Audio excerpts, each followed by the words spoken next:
బల్దియా ప్రజల డబ్బులు రోడ్ల పాలవుతున్నాయి. రోడ్లు ఊడ్చే మిషన్లు ఏటా కోట్ల రూపాయల అద్దెలు కడుతోంది బల్దియా. మిషన్లు కొంటే అయ్యే ఖర్చు కన్నా వాటికి చెల్లించే అద్దెలకే ఎక్కువ ఖర్చు పెడుతున్నారు అధికారులు. మొత్తం 21 అద్దె మిషన్లకు ఏటా 24 కోట్లకు పైగానే చెల్లిస్తున్నారు. ఇక వీటిని కేవలం రీడింగ్ కోసమే రోడ్లపై తిప్పుతున్నారనే ఆరోపణలున్నాయి.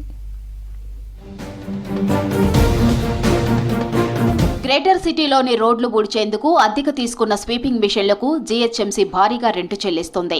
ఒక్కో మిషన్కు ఏడాదికి కోటికి పైగానే చెల్లిస్తున్నా రోడ్ల క్లీనింగ్ అనుకున్నంత స్థాయిలో ఉండటం లేదు. బల్దియాలో మొత్తం 38 స్వీపింగ్ మిషన్లు ఉండగా ఇందులో 17 మాత్రమే బల్దియావి. మిగతా 21 మిషన్లు అద్దె ప్రాతిపదికన కొనసాగుతున్నాయి. ఏటా ఏజెన్సీలకు ఒక్కో వాహనానికి ₹1,33,250 రూపాయల అద్దె చెల్లిస్తుంది. అన్నింటికీ కలిపి 23,99,98,250 రూపాయలు ఖర్చు చేస్తుంది. అయినప్పటికీ రోడ్లపైన ఊడుస్తూ కనిపిస్తున్నవి చాలా తక్కువనే చెప్పాలి. అద్దెకు నడుస్తున్న వాహనాలను పక్కన పెట్టి కొత్తవి కొంటే ఒక్కోటి 60 లక్షలకే వచ్చే అవకాశం ఉంది. బల్దియా ఉన్నతాధికారులు మాత్రం ఆ దిశగా ఆలోచించడం లేదు.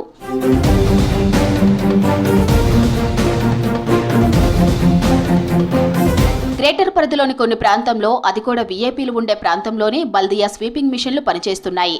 కమర్షియల్ క్యారిడార్లు, మెయిన్ రోడ్లపై స్వీపింగ్ మిషన్లు చూద్దామన్నా కనిపించడం లేదు. అక్కడక్కడ కనిపిస్తున్న రోడ్లు క్లీన్ చేయకుండా రీడింగ్ కోసం తిప్పుతున్నట్లు తెలుస్తోంది.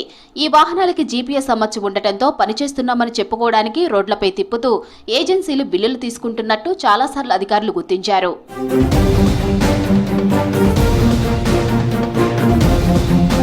బల్దియా సొంత వాహనాలతో పాటు ఏజెన్సీలకు అప్పగించిన స్వీపింగ్ మిషన్ల పనితీరును పర్యవేక్షించవలసిన అధికారులు పట్టించుకోవడం లేదు. అద్దె వాహనాలకు జోనల్ స్థాయిలోనే బిల్లులు అవుతూ ఉండటంతో వాటి ఓనర్లు ఆడింది ఆట పాడింది పాటగా తయారైంది పరిస్థితి. గతంలో భారీ వర్షాలు కురిసినప్పుడు రోడ్లు క్లీన్ చేయకపోయినా ఏజెన్సీలకు బిల్లులు అందజేసినట్టు సమాచారం. ఎల్బీ నగర్ జోన్లో అత్యధికంగా బిల్లులు జారీ చేసినట్టు తెలిసింది.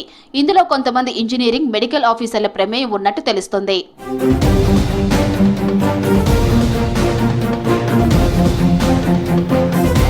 స్వీపింగ్ మిషన్ల వ్యవహారం కమిషనర్ ఇలంబర్తి దృష్టికి రాగా ఆయన వీటి బాధ్యతలను ఇంజనీర్ స్థాయి అధికారులకు అప్పగించే ఆలోచనలో ఉన్నట్టు తెలుస్తోంది. ప్రస్తుతం జార్ఖండ్ ఎన్నికల డ్యూటీలో ఉన్న కమిషనర్ వచ్చిన వెంటనే ఒక్కో మిషన్ బాధ్యతను ఒక్కో ఇంజనీర్కి అప్పగిస్తారని బల్దియాలో టాక్ వినిపిస్తుంది. అలాగే ఇప్పటి వరకు పనిచేయకుండా బిల్లులు చెల్లించిన అంశంపై విచారణ జరిపి చర్యలు తీసుకోవాలంటున్నారు కార్మికులు.